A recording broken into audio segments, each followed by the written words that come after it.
Hello guys, I'm back and today I got the hybrid Necromancer for you. Yes, it's finally ready. I finally got the footage and yeah, let me show you the build. I'm glad I can share it with you. If we look at the max stats, you'll see almost 23k magicka and almost 24k health and stamina. Really nice and even split as you usually see on a hybrid build. I like this a lot. Our recoveries are looking, well, they look pretty okay. Not too bad, but not too great. Um, let me let me buff up real fast. We use our summon, we get our OP passive, and now we're looking at much better regens. Almost 1800 magicka and 1500 stamina. Really, really good, really strong. Um, if you take a resource, this of course goes up by a lot, and if you use a pot, then you will have even more sustain. You will be well in the 2000 range. It's probably going to be like 2400 magicka recovery and 2100 stamina recovery with the pot and the continuous attack buff. Alright, the spell and weapon damage, of course, are the same because this is a Palinals hybrid, which is the classic way of building a hybrid. There are other ways, and I will show you different ways of building a hybrid in a future series that I'm planning, where I just show you different hybrid playstyles, different ways of achieving a hybrid build. So yeah, look forward to that. Let me buff up here real quick. Okay, we're looking at 4,400 spell and weapon damage. Really nice. If we hit something with our bow, we of course get the infused weapon damage enchant. This will push us to pretty much exactly 5k. And then if we have the continuous attack buff, you'll be sitting at roughly like 5.5k weapon and spell damage. So really, really nice. Our spell and physical resist aren't too great because this is a medium armor build. But let me buff up here. 17k on both. Not too terribly bad, but of course, it's a medium armor build. There's only so much armor that you can push on a build like that. Um, yeah, almost 2600 critical resist. We're always going for at least like 2.5k, which is a good value to sit at on any build, really. Um, we are using the warrior ones, of course. We want to stack the weapon damage, really important on a Palinals build. We just want to get the maximum out of it. We are a dark elf on this build, which is one of the best, if not the best hybrid class, hybrid race that there is. You could do this on an orc and it would be pretty good as well. But just overall, dark elf is really nice, especially if you're not building the hybrid with the Palinal set and you're just going other routes, just building it differently. A dark elf will give you the spell and weapon damage and magicka and stamina, which is super nice. You you need all these stats on a hybrid build. So yeah, dark elf, I love him. Dark elf master race. And we are using the candied jesters coins on this build. You don't have to use this. This is just to, um, well, give us the stats that we need. You can use other things. Feel free to mix and match depending on how much points you put in magicka or stamina, which race you use, how much regens you're actually pushing for. Um, just use the food that just gives you whatever you need on the build. I use this because it came in pretty handy. It gives a lot of stamina and a lot of magicka regen, so it's really good for pushing certain stats. So yeah, feel free to use them. I don't think they're really expensive. I think they're pretty cheap to get. So yeah, that is the stat page for you. Let's move on to the sets. We are running, as I've already mentioned, Palinals. Yes, this is like the go-to, the original, the OG hybrid set. Um, most hybrids use Palinals because it is such a good set. The max health is actually really good. The double recoveries, stamina and magicka, really help a hybrid. Really good. You need the recoveries. And of course, your spell and weapon damage are the same depending on which is the highest. So and you usually go for a medium armor build and you stack weapon damage because medium armor just stacks the weapon damage better than anything else because you get the 15% extra weapon damage. So yeah, you go this route, you get a lot of weapon damage out of it. Really good. Um, yeah, we have infused on the big pieces with tri-stat enchants. You want to push the max stats, really important. And we have impan on the small pieces with a mix of magicka and stamina enchants, just to even out the stats. The next set is Slimecraw. My favorite monster set. I love it. It does a lot for any build, and especially for a hybrid build, because it just gives us 8% extra damage across the board, which affects everything we do. And of course, you get the spell and weapon crit. You cannot go wrong with that. Slimecraw, one of the best, if not the best, hybrid set in the game. And the last set is an old set that got a rework in this patch, and I really love what ZeniMax did to this set. It makes a lot of sense now, and it didn't make a lot of sense in the past. So we're talking about Shieldbreaker. Shieldbreaker has always been a pretty good base stamina set because the max stam, the stam recovery, and the weapon damage are really nice to have. A really nice, well-rounded set. But the 5-piece back in the day, it gave you extra oblivion damage if you hit someone with a shield on. So the damage of the set would just completely bypass the shield and go directly to their health bar, and it didn't have a cooldown, so you could just poke someone with light attacks, and maybe even put an oblivion enchant on your weapon and just poke them, and they would take a lot of damage. And for Sorks that relied on stacking shields and didn't have a viable heal, this would be really troubling, especially if you had a lot of people that use the set and use it on you. You would be in trouble. And back in the day when it came out, it is an Imperial City set. It came out somewhere in the year 2015 when Imperial City launched. You had a lot of people using this set and just spamming the shit out of it just to annoy people. But it has fallen out of favor pretty quick, and no one really used it anymore. I haven't seen a shield breaker proc on me in years in PvP. So yeah, they finally did something with it, and what they did is so good. It makes so much sense. I love it. It is a really good set now for stamina and a hybrid because you get 6% damage increase across the board. Everything. This is so perfect for a hybrid. I can't even begin to express how much I like this. And then, of course, the effect is doubled when you hit someone with a damage shield. That means you get 12% extra damage on a damage shield. And this pairs so well with Slimecraw because you get the 8%. And together, we're looking at a 20% damage bonus against damage shields. Yes, please, yes, this is perfect. I would say Shieldbreaker is one of the best hybrid sets in the game now. The combination of these 3 sets is looking so sexy. Wow, I'm getting wet just thinking about it. Okay? And it just, look at this. It makes me happy to see that. It's such a good set now. So yeah, really good. And this not only affects Sorks, it affects like anyone with a damage shield. So even if there's like a DK that has like a teeny tiny igneous shield on them, yeah, you will get the extra damage. Really good. I love this. Um, we have infused jewelry across the board, and we are using weapon damage enchants because, of course, it's a hybrid. We want to stack the weapon damage. Really important. If you go for Palinals, don't use defensive sets.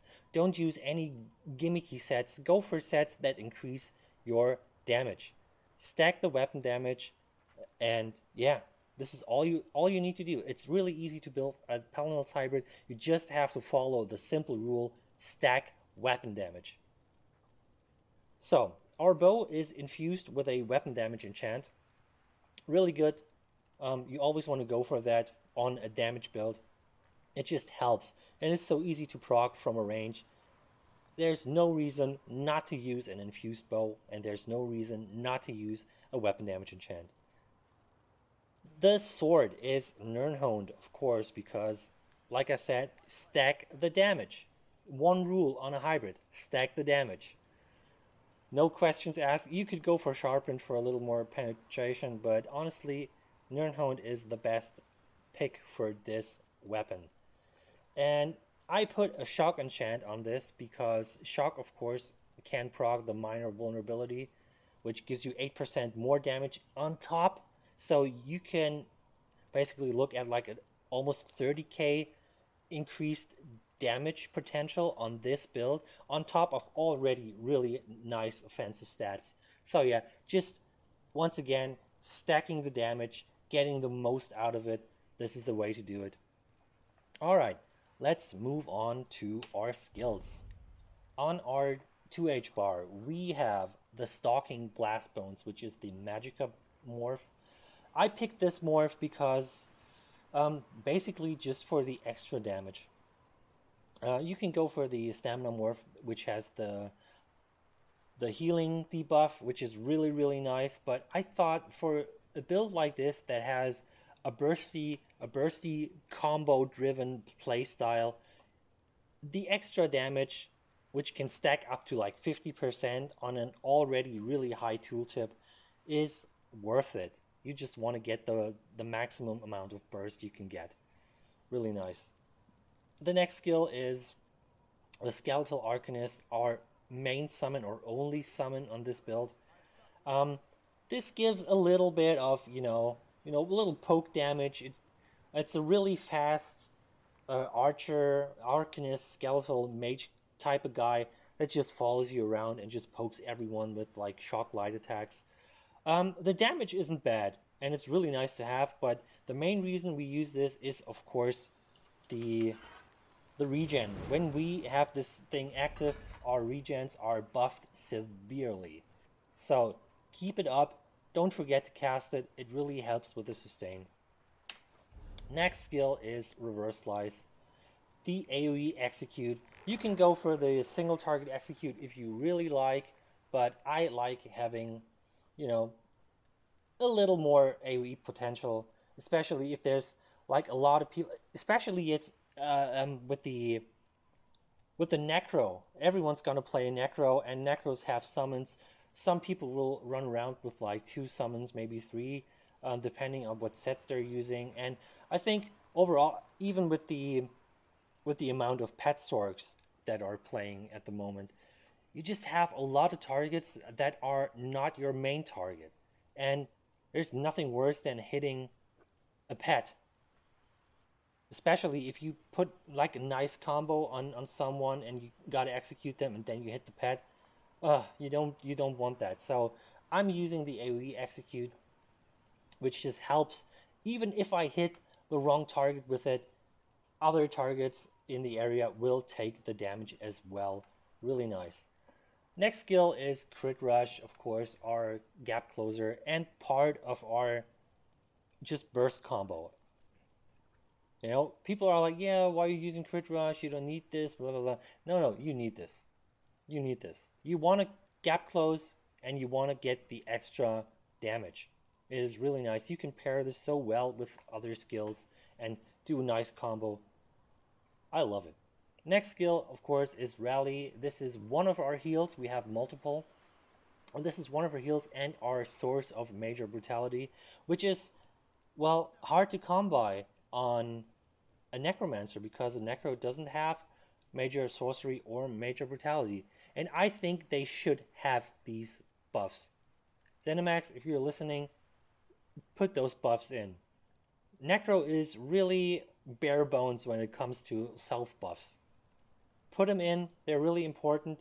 if you're not putting these buffs into this class, then it very much limits the builds that they can play, because you have to use either like pots or a 2H or dual wield to get the buff, and you just don't want to be forced into running certain setups to get such a simple buff like a weapon damage buff. So please put them in, really important. Next skill is Onslaught. Of course, our bursty 2H ultimate. This does a lot of damage, and it strips your opponent of all the resistances and it gives them to you. So you just steal all the resistances, all the bulk that they have, and it puts it on you. And if you kill your target with this skill, you will get the ultimate back, and you can immediately use it on someone else. Really, really good. This is mainly an offensive ultimate, but you can use this defensively. So let's say you're getting pressured and you're having issues staying alive.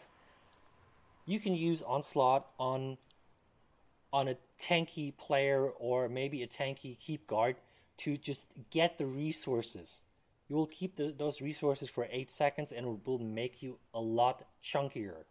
So this can save your life. Don't forget that you can use Onslaught defensively. If you need the resources to the resistances to stay alive, hit something that is really bulky. A heavy armor block tank, hit him. A keep guard, you know, the bulky ones, the sword and board guards, hit him. Get the resistances and peace the fuck out. On our bow bar, we have Draining Shot, which is our main and only CC on this build. It does not a whole lot of damage, but that's not why we're using it. It stuns. It's a really good stun. It's a knockback, so not only do you stun your opponent, but you can create a little more distance. And if you get chased by someone, just turning around real quick, hitting them in the face with a Draining Shot, and then keep running, you will create a lot of distance, which is really nice. And it's part of our burst combo. And of course, there is a heal attached to it, so it doesn't hurt to have it. The heal can be really, really good.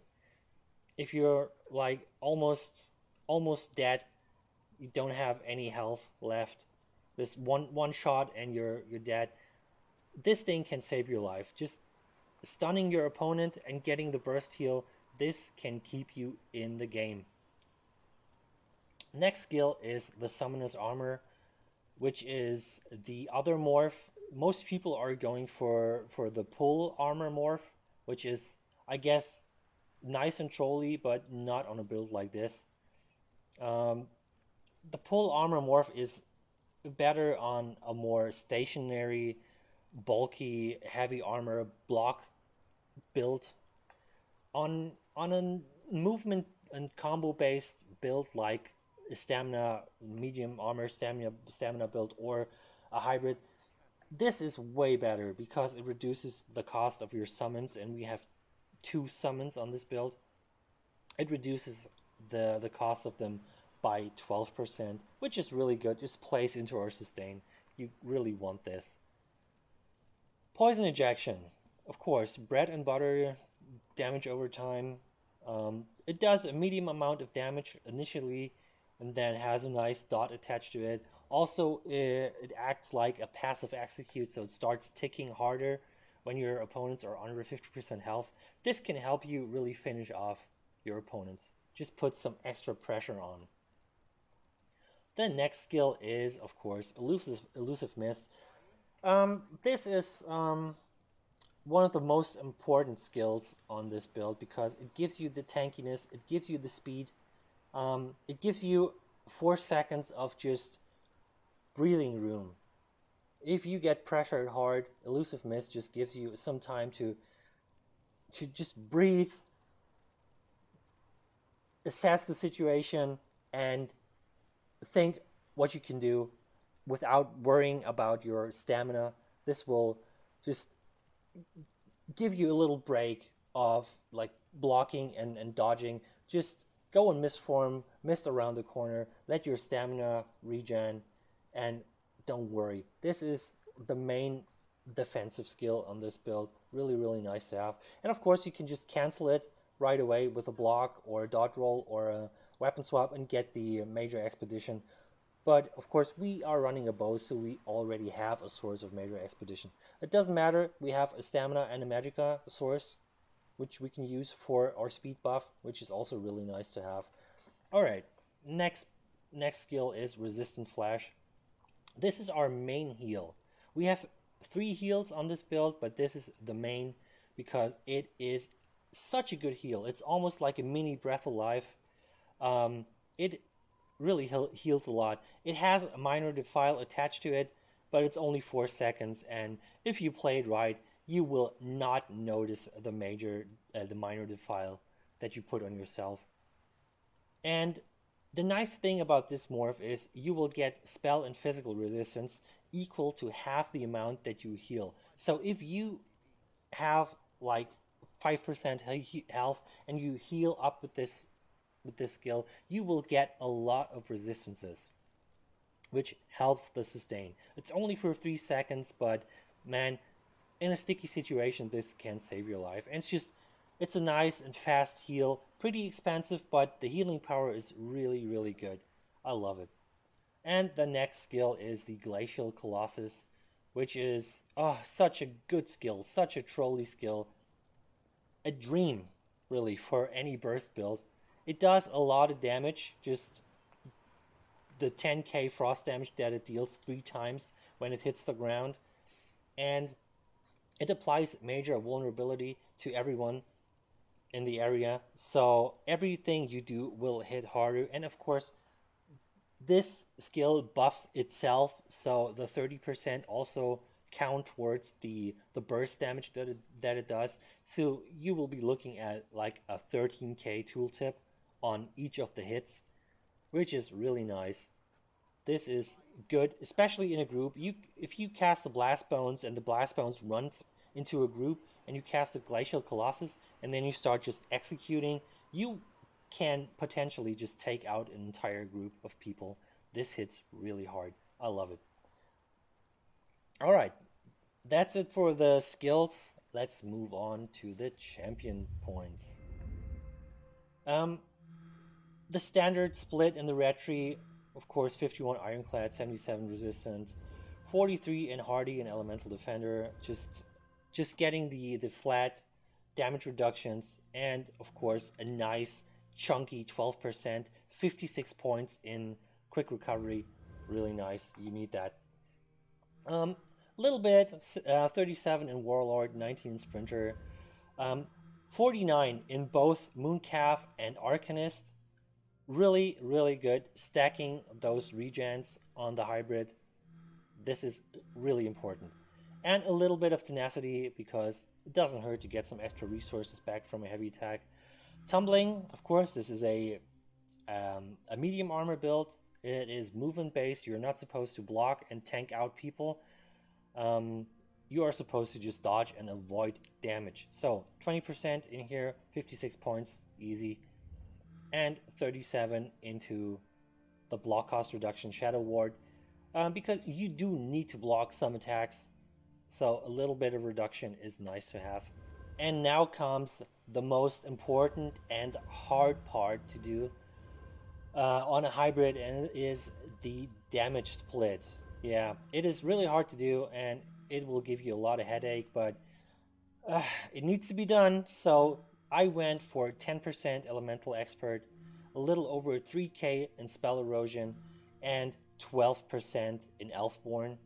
And we kind of mirror this split on the stamina side of things. So 10% in Mighty, a little over 3k in Piercing, and 12k in Precise Strikes. Not stacking a whole lot of critical damage on a hybrid because your crits are usually really low. So putting a lot of points into these passives, you don't get much out of it anymore. I mean, it increases your spike damage when you crit, but overall it doesn't do a whole lot for you. So you could even drop this down to like 10% and put the points somewhere else. this would be okay. But 12%, it is okay. It is nice. And then, of course, Master at Arms, 20%. Really the best passive for a hybrid because it just affects all your direct damage, stamina, and magicka. So this is the easiest part, really. You don't have to think about it. Master at Arms, put in at least 20%. If you decide to just strip some points out of your Elfborn and the precise strikes, you can put them in here if you really like. But I think this is a pretty solid split. And yeah, this is how I do it. Alright, that's it for the build. I will show you some footage right after the video, and you can see this build in action, see how it's meant to be played, and yeah, I hope you enjoy that. I hope you give this build a try.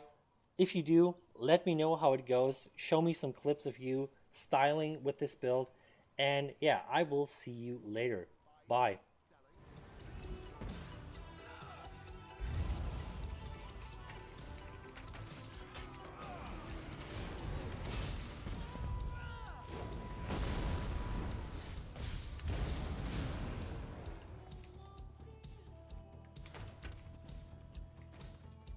Wow, I just did fucking 163 damage with my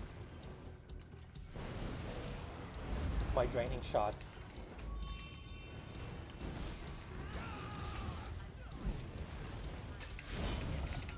Get the fuck out of here, you piece of shit.